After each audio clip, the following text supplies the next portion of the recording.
Assalamualaikum dan salam sejahtera. Kami daripada SMK Sungai Ramal ingin membentangkan 4 jenis ikatan. Yang pertama ialah ikatan silang.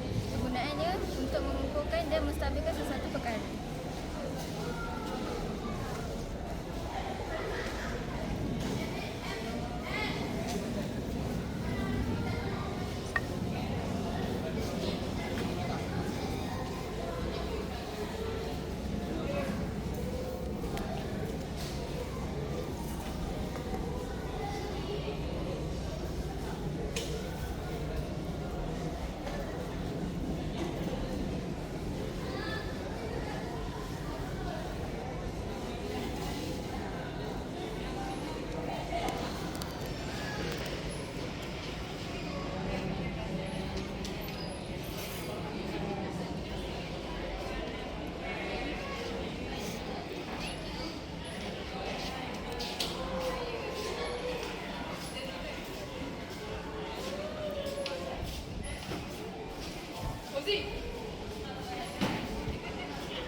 Yang kedua ialah simpul manuk. Simpul manuk digunakan untuk memulakan dan mengakhiri sesuatu perkara.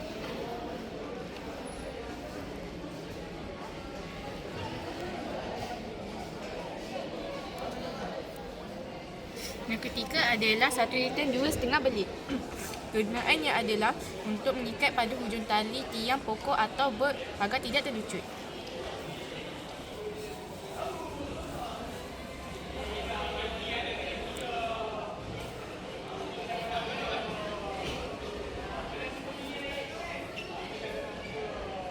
Yang keempat adalah simpul balak. Kegunaannya adalah untuk menarik dan mengangkat kayu balak.